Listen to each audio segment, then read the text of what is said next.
വാളയാർ പരമശിവത്തെ കുറിച്ച് ഇതിൽ കൂടുതൽ എന്തെങ്കിലും ഏട്ടൻ അറിയണോ? വേണ്ട, ഇനി നീ ഒന്നും പറയണ്ട. ഇവിടെ വെച്ചൊരു സീൻ ഉണ്ടാക്കരുത്. അമ്മ ഒന്നും അറിയരുത്. എന്തിനായിരുന്നു ഇതൊക്കെ? ഞങ്ങളുടെയൊക്കെ മുമ്പിലും സാഹചര്യങ്ങൾ അങ്ങനെ. ഇതൊക്കെ എല്ലാ ക്രിമിനൽസിന്റെ ന്യായീകരണങ്ങളാ. ബാലു, ഈ യൂണിഫോമിന്റെ മുന്നിൽ ഏട്ടനിയൻ ബന്ധമില്ല. സറണ്ടർ ആകണം. എന്തിന്? സ്പിരിറ്റ് എടുത്തേനോ? എന്താ തെളിവ്? അതല്ല, ചിന്നാടൻ ബാബുവിനെ കുത്തിക്കൊല്ലാൻ ശ്രമിച്ച കേസിന്. ഓ, വാറണ്ടുണ്ട്. ഞാൻ നാളെ രാവിലെ സ്റ്റേഷനിൽ വരാം. എന്നെ വിശ്വസിക്കേ. നാളെ രാവിലെ കൃത്യം 10 മണിക്ക് ഞാൻ സ്റ്റേഷനിലെത്താം. പ്ലീസ്.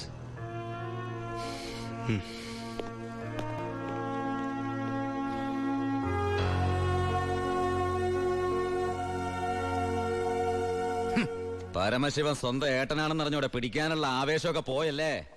ആ കള്ള റാസ്കലിന്റെ വാക്ക് കേട്ട് കൈയോടെ അറസ്റ്റ് ചെയ്യാണ്ട് വന്നിരിക്കുന്നു.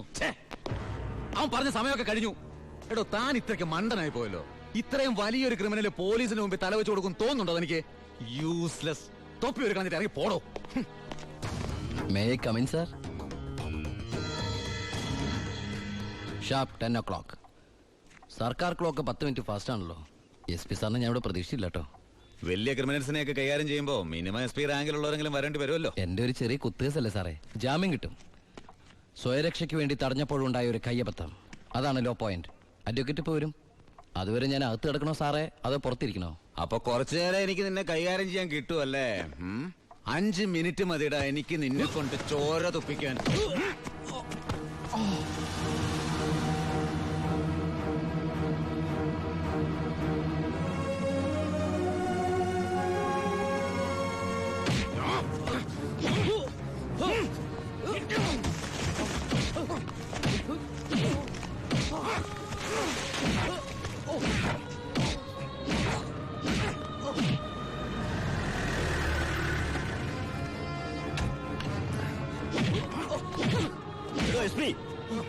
ഇനി അവനെ തൊട്ടുപോകരുത്. പരമശിവത്തിന് കോടതി ജാമ്യം അനുവദിച്ചിട്ടുണ്ട്.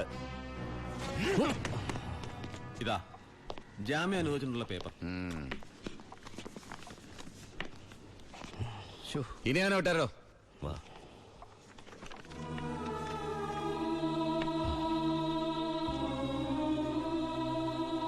നിനക്കെന്നെ തല്ലണമെങ്കിൽ അത് വീട്ടിൽ വെച്ചാ കാര്യന്നില്ലേ? നീ തല്ല എനിക്ക് വേനിക്കില്ലടാ. ഇതിപ്പോ SP സാറിനെ കൊണ്ട് കൊള്ളാം. SI SP യെ കൊണ്ട് തല്ലിക്കുക. ഇവൻ മിടുക്കനാണ് ബായ്, മിടുക്കൻ. ഇവന്റെ അനിയനാണെന്നുള്ള ഒറ്റ കാരണം കൊണ്ടാണ് നീ ഇപ്പൊ ഇങ്ങനെ നീണ്ടു തുറന്നു നിൽക്കുന്നത്. അല്ലെ പണ്ടേ നീയൊക്കെ നടറോട്ടി കിടന്ന ഇടഞ്ഞേനെ. ബായ് ബായ് വാ.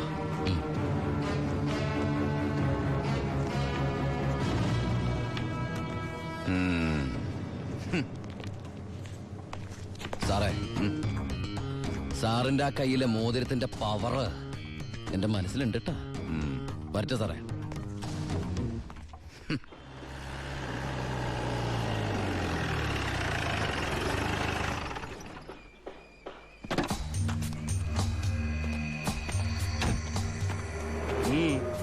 ഏട്ടനുണ്ടോ? ഏട്ടനല്ല, പരമശിവ. വാളയാർ പരമശിവ. എന്താ, എനിക്കിതിരെ പുതിയ വല്ല വാറണ്ടും ഉണ്ടോ? ഏട്ടനോട് SP പെട്ടെന്ന് അങ്ങനെ പെരുമാറുന്ന ഞാൻ വിചാരിച്ചില്ല. അത് പോട്ടെ. സാറിപ്പോ ഒന്ന് കാര്യം പറ. എനിക്ക് ഏട്ടനോട് തനിച്ചൊന്ന് സംസാരിക്കണം. അച്ഛാ, എല്ലാരും പോയട്ടെ, പോയി ജോലി ചെയ്യേ. പറയേ. ഏട്ടന്റെ പേരിലുള്ള ആ കേസിന് ഇനി കോടതി വിധിയെ മാത്രം പേടിച്ചാ മതി. അതെനിക്കറിയാം. ഇനി ഈ തൊഴിൽ വേണ്ട. അങ്ങനെ പെട്ടെന്ന് അവസാനിപ്പിക്കാൻ പറ്റുന്നല്ലേ ഈ പണി? ഒരുപാട് കമ്മിറ്റ്മെന്റ്സ് ഉണ്ട്. ആരോട്? അതൊന്നും പറഞ്ഞാൽ നിനക്ക് മനസ്സിലാവില്ല. ഞാൻ വഴിയെല്ലാം നിർത്തിക്കോളാം. പറ്റില്ല. എനിക്കിത്തിരി പ്രശ്നങ്ങളോട് ബാക്കിയുണ്ട്. എന്ത് പ്രശ്നം? എന്ത് പ്രശ്നം എനിക്കില്ലാത്ത? എന്നും എനിക്ക് പ്രശ്നങ്ങൾ തന്നെയല്ലേ. വളർന്നപ്പോ മുതൽ കുടുംബത്തിന്റെ ചുമതല, തീർത്ത തീരാത്ത കടങ്ങളുടെ ബാധ്യത, നിന്റെ പഠിപ്പ്, അനീതിയുടെ പഠിപ്പ്, ഇനി അവളുടെ കല്യാണം. ഒന്നും പറഞ്ഞിട്ട് കാര്യമില്ലെന്നറിയാം.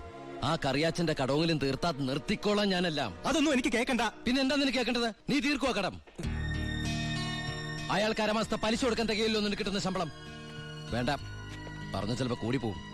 ഇനി ഞാനായിട്ട് നിനക്കൊരു പ്രശ്നം ഉണ്ടാക്കില്ല. പോരെ? പോരാ, എനിക്ക് നാണക്കേടാ. ഡിപ്പാർട്ട്മെന്റ് മുന്നിലും പബ്ലിക്കിന്റെ മുന്നിലും എന്റെ ഏട്ടൻ ഒരു കള്ളനാണെന്ന് പറയുന്നത് എനിക്ക് കുറച്ചില്ല. കുറച്ചില്ലോ? എടാ നീ ഇട്ടിരിക്കുന്ന യൂണിഫോമിന് വരെ ഞാൻ കടത്തിയ സ്പിരിറ്റിന്റെ മണമുണ്ട്. അത് മറക്കല്ലേ. നീ പോ. പിന്നെ അനിയൻ SI ആണെന്ന സ്വാധീനം വെച്ച് സ്പിരിറ്റ് കടത്താനാണ് പരിപാടിയെങ്കിൽ അത് നടക്കില്ല. ഇനി ഒറ്റ ലോഡ് സ്പിരിറ്റ് പോലും പരമശിവൻ കടത്തില്ല. അതിന് ഞാൻ സമ്മതിക്കില്ല. എടാ പരമശിവം സ്പിരിറ്റ് എടുത്താൻ തുടങ്ങിയിട്ട് കാലം കുറച്ചായി. ഇതുപോലെ പല വെല്ലുവിളികളും നേരിട്ടിട്ടുണ്ട്. ഇനി നിന്നോടാണെങ്കിലും അങ്ങനെ തന്നെ. നീ വേണം ഈ സമയം കുറിച്ചിട്ടോ. നാളെ രാത്രി കൃത്യം 9-നും 10-നും ഇടയ്ക്ക് വാളയാർ ചെക്ക് പോസ്റ്റിലൂടെ എന്റെ ലോഡുകൾ കടന്നു പോകും. നിനക്ക് തടയാമെങ്കിൽ നീ തടഞ്ഞോ.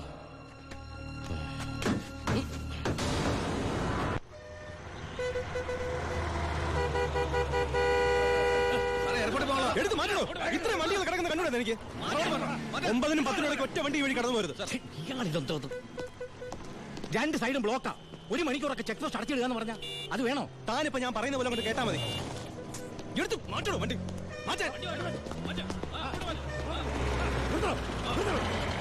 ചേട്ടനും അനിയനും തമ്മിലുള്ള വാശിക്കായി ഈ പ്രഹസനം. കഷ്ടമാണ് സാർ. SP യുടെ ഓർഡർ അനുസരിക്കാതെ പറ്റൂ. സാർ ഒരു കോളുണ്ട്. ആരാടോ? SP ആണ് സാർ. സർ, പാലക്കാട് ചിറ്റൂർ വൻ തീപിടുത്തം. നമ്മുടെ ഫയർഫോഴ്സ് സഫീഷ്യന്റ് അല്ല. കോയമ്പത്തൂർ ഇൻഫോം ചെയ്തിട്ടുണ്ട്. ഏത് നിമിഷം അവിടുന്ന് ഫയർ എഞ്ചിൻ വരും. So open the check post and clear the route. Coimbatore fire force വരുന്ന എല്ലാ ചെക്ക് പോസ്റ്റുകളും ഓപ്പൺ ചെയ്യണം. അറിയാം സർ. ആ ബാരിക്കേഡ്സ് എടുത്ത് മാറ്റൂ. quick. മതിക്കോ.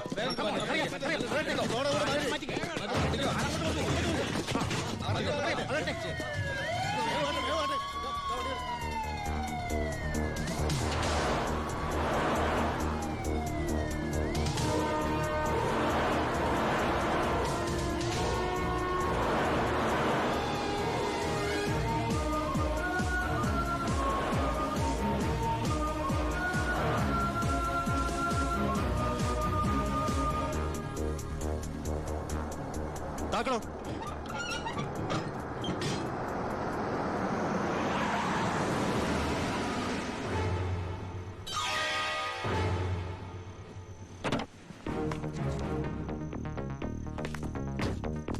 പാലക്കാട് ചിറ്റൂരിൽ വലിയ തീപിടുത്തം.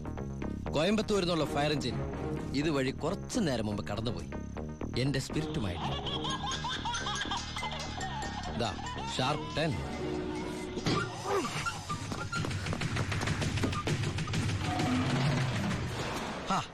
വിഡിത്തം കാണിക്കല്ലേ ബാലി സാറേ. ഫയർ എഞ്ചിന്റെ ഒക്കെ പിന്നാലെ പിടിക്കാൻ നമ്മുടെ ഈ സർക്കാർ ജീപ്പിന് കഴിയോ? വെല്ലുവിളികളാവാം, പക്ഷേ അത് നിന്നേക്കാൾ 4-5 ഓണം കൂടുതലുണ്ടവനോടാവരുത്. വരട്ടെ സബ് ഇൻസ്പെക്ടർ ബാലു ദാമോദർ.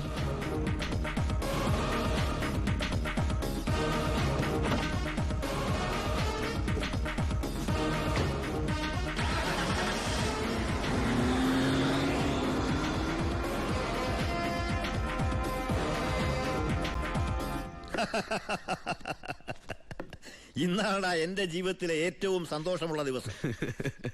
അവൻ തോക്കണം. തോറ്റു തൊപ്പിയിടണം.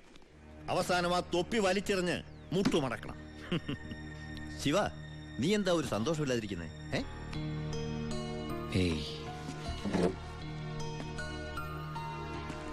എന്റെ അനിയൻ പഠിച്ച പോലീസ് ഓഫീസർ ആവണം. ആരുടെ മുമ്പിലും തലകുനിക്കാത്ത വലിയ ഓഫീസർ. അതായിരുന്നു എന്റെ ആഗ്രഹം. പക്ഷെ അവൻ എന്റെ മുമ്പിൽ തോറ്റപ്പോ ശരിക്കും ഞാനല്ലേ ബൈ തോറ്റത്? ശിവ,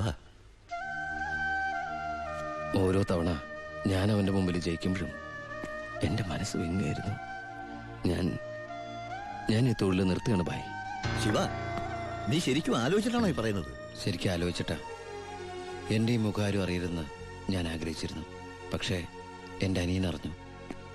ഇനി അമ്മ കൂടി അറിഞ്ഞാൽ പിന്നെ എനിക്കത് ആലോചിക്കാൻ കൂടി വയ്യ. അമ്മ അറിയുന്നതിന് മുമ്പ് എല്ലാം അവസാനിപ്പിക്കണം. ഞാൻ നിർത്തുകയാണ് ബായ്. നീ അങ്ങനെ പറഞ്ഞാൽ നീ വന്നതി പിന്നെയാ എന്റെ ഈ ഉയർത്തെഴുന്നേൽപ്പ്.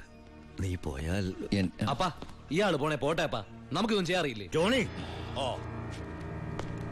ജോണി പറഞ്ഞതാണ് ശരി ബായ്. എന്നെ പോകാൻ അനുവദിക്കണം എന്ന് കരുതി ഒരു ആവശ്യം വന്നാല് ബായുടെ വെളിപ്പുറത്ത് ഞാനുണ്ടാവും.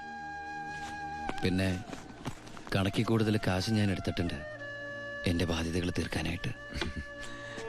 നിന്നോട് ഞാൻ കണക്ക് പറഞ്ഞിട്ടുണ്ടോ ശിവ? കടലിൽ കളഞ്ഞാലും അളന്നു കളയണമെന്നല്ലേ ബായ്? വരട്ടെ.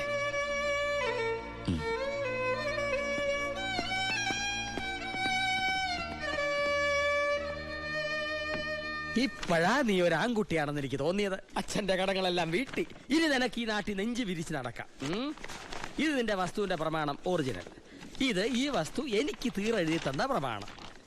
ഇതൊരു ഉറപ്പിന് വേണ്ടി നിന്റെ അമ്മയുടെ ഞാൻ ഒപ്പിട്ട് മേടിച്ച ബ്ലാങ്ക് പേപ്പറും ചെക്കും. ഇനി എന്നാത്തിനാ നിന്റെ കണ്ണു നിറയുന്നേ? ഇത് തിരിച്ചിട്ടാൻ വേണ്ടി ഞാൻ ഒരുപാട് അനുഭവിച്ചേ. ഇപ്പൊ സന്തോഷമായില്ലയോ? സത്യത്തിൽ നിന്റെ വീടും പറമ്പും എന്റേതാകുമെന്ന് പ്രതീക്ഷിച്ച് എന്റെ ഭാര്യ ശോശാമ്മ സ്വപ്നം കണ്ട് കഴിയായിരുന്നു. സാരമില്ല, ഞാൻ അവളെ പറഞ്ഞ് മനസ്സിലായിക്കൊള്ളാം. ആവശ്യം വരുമ്പോ നീ വീണ്ടും എന്റെ അടുത്ത് വരുമെന്ന്. ഈ എലുമ്പനും തന്നെ എന്റെ ബാക്കി നിൽക്കുന്നേ. അന്ന് വന്നപ്പോ പറഞ്ഞില്ലേ ഫ്രണ്ടിൽ കയറി നിൽക്കരുതെന്ന്. അങ്ങോട്ട് മാറിയുന്നേ, ഇത് പണം വെക്കുന്ന സേഫാ. അയ്യോ, കുറച്ച് നേരത്തെ പറയായിരുന്നില്ലേ? എല്ലാം കറക്റ്റ് അല്ലയോ? ഒന്നും ബാക്കിയില്ലല്ലോ. അല്ല, എന്തോ ഒന്ന് മറന്ന പോലെ. എനിക്കുള്ളതാണോ? അതെ. എനിക്ക് വേഗം തന്നോ, മറക്കണ്ട. തന്നേ. ഇപ്പോഴെനിക്ക് സമാധാനായത്. പലിശ പലിശ പലിശ. അപ്പൊ എല്ലാം സെറ്റിലായില്ലേ? അല്ല, കറിയാച്ചിന് ഞാൻ തന്നത് തിരിച്ചു തരാൻ തോന്നുന്നുണ്ടോ? ഇല്ല, വാങ്ങിച്ചേ ശീലമുള്ളൂ, കൊടുത്ത് ശീലമില്ല. അപ്പൊ എല്ലാം പറഞ്ഞ പോലെ നമുക്ക് പിന്നെ കാണാം. ഇങ്ങനെ കാണാനാണ്, ഇനി കാണണമെന്നില്ല. അതൊക്കെ അറിയാച്ചാ. ഇതെന്നാ ചുമ്മാ ഒരു രസത്തിന് രണ്ടടിച്ച ഒന്ന് ഫ്രീ. ഇവിടെ നടന്നത് പുറത്താരോടും പറയണ്ട. പലിശ തവണകളായിട്ട് അടച്ചു തീർക്കേണ്ടവർ ഇതുപോലെ അടിച്ചു തീർക്കും. ഇന്നത്തെ ഇൻട്രസ്റ്റ് എല്ലാം പോയി. കർത്താവേ. തിരുവനന്തപുരത്ത് നിന്ന് വാളയാർ വരെ ഒരു ദിവസത്തെ യാത്രയാ. എന്നാലും വരാതിരിക്കാൻ പറ്റുമോ? പ്രത്യേകിച്ച് ഉണ്ണി വന്നു എന്നറിഞ്ഞപ്പോ. ഇനി കാര്യങ്ങളൊക്കെ തീരുമാനിച്ച് ആ ചടങ്ങ് അങ്ങ് നടത്തണം. അതെ അതെ, കല്യാണം കഴിക്കാതെ ചെറുക്കന് പെണ്ണ് ഒരു വീട്ടിൽ താമസിക്കാന്ന് പറഞ്ഞ നാണക്കേടല്ലേ? അല്ല, ദുബായ്ക്കാരനെന്തിയെ? അത്യാവശ്യമായിട്ട് ആരെയോ കാണാൻ പോയിരിക്കുക. വരും. ഓ, ചെറുക്കനെ കുറിച്ച് എന്റെ ബന്ധുവീട്ടുകാരൊക്കെ അന്വേഷിക്കുന്നുണ്ട്. ഞാൻ പറഞ്ഞു വരുമ്പോ ഒരു ഫോട്ടോ കൊണ്ടുവരാന്ന്. അതിനെന്താ, ഇവിടെ എത്ര ഫോട്ടോ വേണമെങ്കിലും ഉണ്ട്. ഞാൻ എടുത്തോണ്ട് വരാം.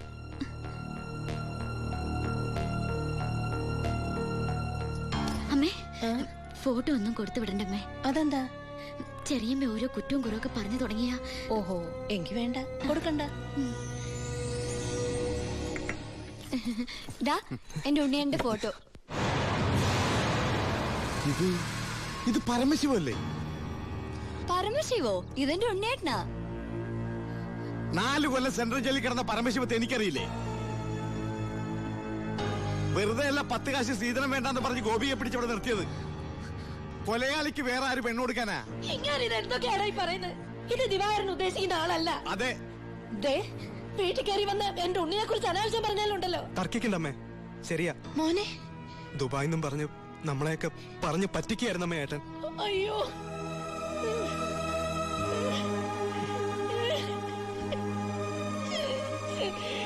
അയ്യോ.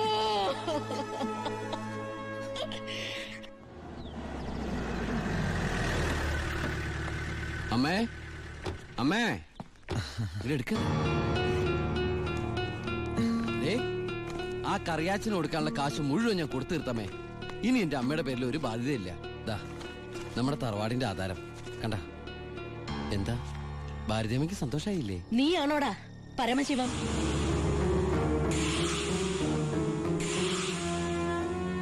ചോദിച്ചത് കേട്ടില്ലേ? നീയാണോ പരമശിവം? അമ്മേ, ആരതൊക്കെ? നീ പരമശിവല്ലെന്ന് എന്റെ മുമ്പിൽ വെച്ച് പറയണ നിന്റെ അമ്മയോട്. സാർ, ഈ പാവം പെൺകുട്ടിയുടെ ജീവിതം തകരാതിരിക്കാൻ ഈശ്വരനായിട്ട് അറിയിച്ച തന്നെ. അമ്മേ, അമ്മ കരുതുന്ന പോലെ ഒന്നും ഞാൻ അമ്മ എല്ലാം ഞാൻ അവസാനിപ്പിച്ചു. ഇനി ഒരു തെറ്റ് ഞാൻ ചെയ്യില്ല. വേണ്ട, എനിക്കൊന്നും കേൾക്കണ്ട. നിന്നെ പോലൊരു മകനെ എനിക്ക് വേണ്ട. നിന്നെ കാണുന്നത് തന്നെ എനിക്ക് പേടിയാ.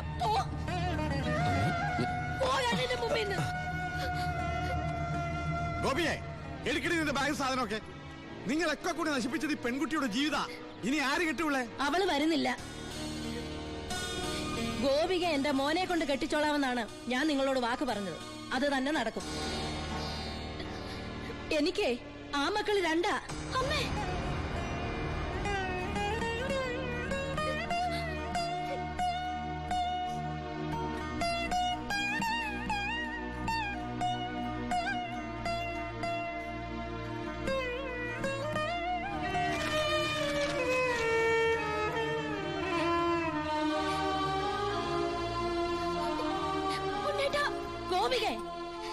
ഇല്ലമ്മേ, ഇങ്ങനെ ഒരു കല്യാണത്തിന് ഞാനും കൂടി സമ്മതിക്കണ്ടേ? നിങ്ങളൊക്കെ കരുതുന്ന പോലെ ഉണ്ണിയേട്ടൻ എന്നെ ചതിച്ചിട്ടില്ല. എല്ലാം എല്ലാം എനിക്കറിയായിരുന്നു. നിങ്ങൾക്കൊക്കെ വേണ്ടിയ ഉണ്ണിയേട്ടൻ.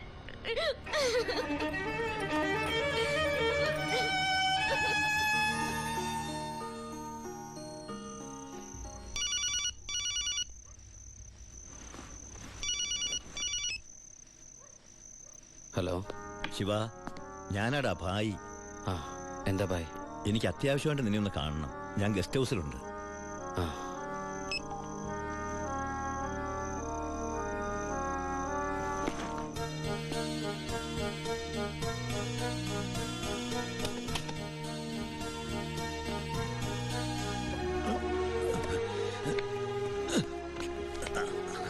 എന്താ ഭായ്? എന്റെ മോൻ അവനൊരു എഴുത്തിയാട്ടക്കാരനാണെന്ന് നിനക്കറിയാമല്ലോ. നിന്നോടുള്ള വാശി തീർക്കാൻ അവൻ ലോഡുമായിട്ട് പോയി. പോലീസ് പിടിച്ചു. അല്ല, നിന്റെ അനിയൻ പിടിച്ചു. അവൻ എന്നോടുള്ള പക തീർക്കും. എനിക്കെന്റെ മോനെ വേണം. ഒരു പോറൽ പോലും ഏൽക്കാതെ എനിക്കെന്റെ മോനെ തിരിച്ചു വേണം. തരില്ലടാ നീ.